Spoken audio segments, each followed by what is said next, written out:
Sometimes it bubbles and hisses when it comes out. So I highly recommend that you do. Drink it? I won't drink it. When Cabot and them came in to get the water and they were telling me it was okay to drink, I said, well, here, go ahead and drink it. And they wouldn't drink it. There were days when 4 kids were out of school sick. Everybody was sick, including me. And then Jean, next door, talked to me at church and said, did you notice anything funny about your water? Our well's gone bad. The Mays, they have bad water, and they've got a newborn in the house. DEP says Cabot Oil and Gas has polluted more than a dozen water wells drilling for natural gas. That's my front yard. I told them that I wasn't happy, that our water was good before they started drilling, and when they got done, it was bad. We said, asked if we could prove that it was because of them. And my wife asked the guy if he could prove that it wasn't. He wouldn't talk to her anymore. Black, complete black. Mm-hmm. And of course, at that time, I went out and stopped Pumper when he came through the yard and asked him what he'd done to our water. And he says, well, we didn't do anything to it. In pursuing it further, I finally got water samples, and that's when we found out the water was totally unfit for consumption. That fast? Yeah, it was just immediate. Our water turned color. It had started tasting funny, like metallic-y, and then it turned brown, and then it looked like mud. Cabot sent Quantum Labs out to test it, and the guy looked at it and said, don't drink it, don't shower in it, don't do your laundry, don't do dishes, don't do anything in it. But that's what our water looked like. That came out of the tap? Out of the tap. Right. So in 3 weeks, they contacted Mike by phone and said, we've tested your water. There's nothing wrong with your water. With this? With this. You guys said this water's safe for my mother to drink. I said, I'll be right back. I'm going to go get you a glass of water. And they all put their head down. DEP and everybody put their head down and said they wouldn't drink it. Oh, man. Tell me you drink that. No way. Tell me there ain't nothing wrong with this water. The big green building next to Lewis's house contains 2 cisterns that Encana fills up twice a week. I can show you the water. So these are 2 big water tanks that they're filling up for you. Why are they bringing it? Tell me. If nothing's wrong, why are they bringing it? So you actually hired a hydrogeologist to figure out what was going on around here? Yeah. And what did he say? He said that they got everything intermingled. When they do anything like frack it, they're going to intermingle everything. We lived here 40 years, and the water never had a problem with the water. And they drilled. After they drilled, the water was bad. Our water was perfectly fine. And like right after we started drilling, like propane and stuff like that all went in it. But at one point, we could actually light it on fire. Whoa, Jesus. New information tonight on a story you almost have to see to believe. That's right. Flames shooting from faucets inside a home in Fort Lupton. It seemed like such a strange and unusual phenomena. Water so contaminated, it catches on fire. Shock is one word for it. Terror is probably more effective. And now we've learned she isn't the only one. It just like popped and caught on fire. And Renee McClure discovered her water is also flammable after she saw our story last night. I want to know that we're safe. Renee worries her family has been drinking the contaminated water for years. The bottom line is, whose responsibility is it to take care of this problem? They're really going to have to look a little deeper into this because it does seem to be more widespread than we thought. Absolutely. Yeah. Very scary. Okay. All right, Heidi, thanks. Hydraulic fracture water for each well, 400 to 600 tanker trucks. 400 to 600 tanker trucks. Flow back water removal, 200 to 300 truckloads, which means that all the water that goes down, only about half of it comes back up. I mentioned the problem of water removal, 200 to 300 trucks per well. That's a lot of water to clean. To get around this problem, the industry employs evaporation sprayers. In the flowback pits, the water is sprayed into the air in the sunlight so that it evaporates faster.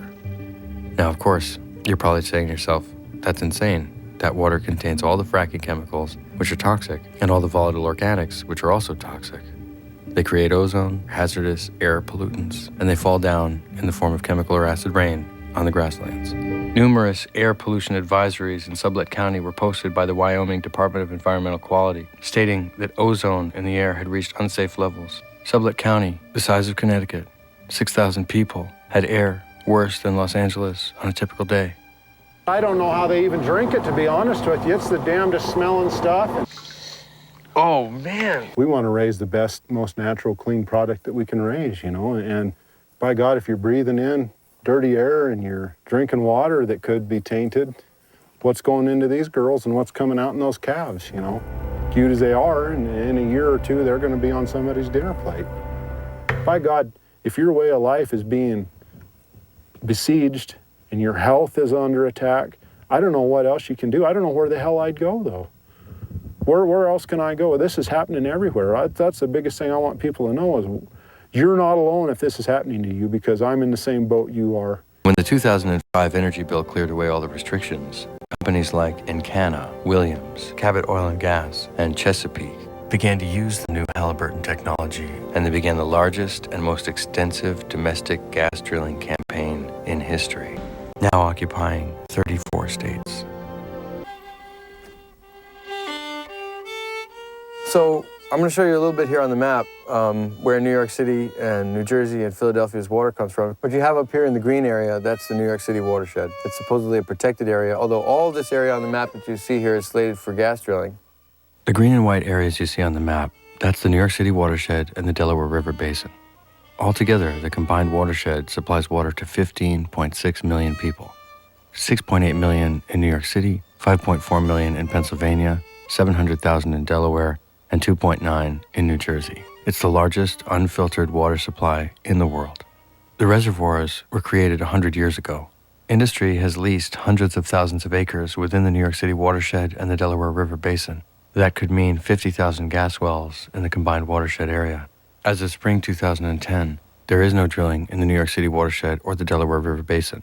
But that could change any day now. The whole notion that adults could sit around a table and try to figure out how we can do this kind of activity inside an unfiltered water supply and make it all work is How many times do you go into a restaurant and they say, do you want bottled water or tap water?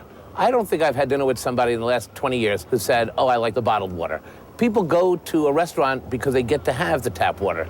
It's beyond ludicrous. People look forward to it. It's part of their dining experience. I'm trying to, keep myself composed, but speaking as a geologist, as an environmental scientist, as a policymaker, this is insanity. And that makes this the #1 environmental crisis that we face in the city.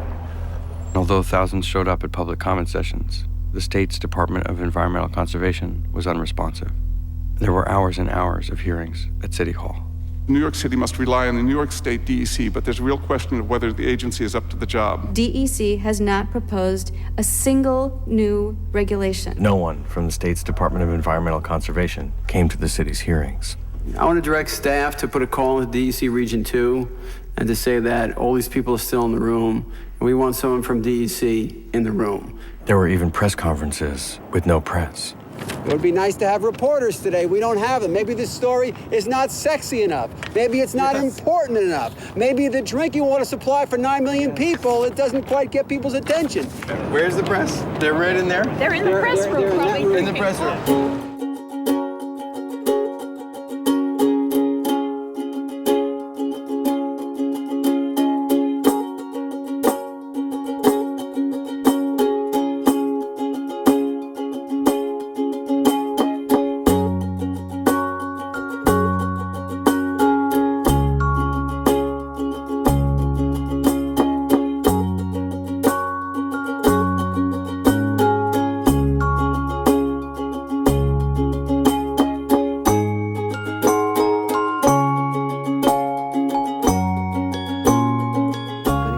Because there are lots of different communities that are sitting right on top of shale formations. If the drilling happens in those formations the way it happened in Fort Worth, very unregulated, Wild West, then it'll be a real tragedy because we learned our lesson here, that you've got to stay on top of this. You've got to look at the issues as it's happening and don't wait until you've had development for 10 years the way we did. Then it's just a big mess.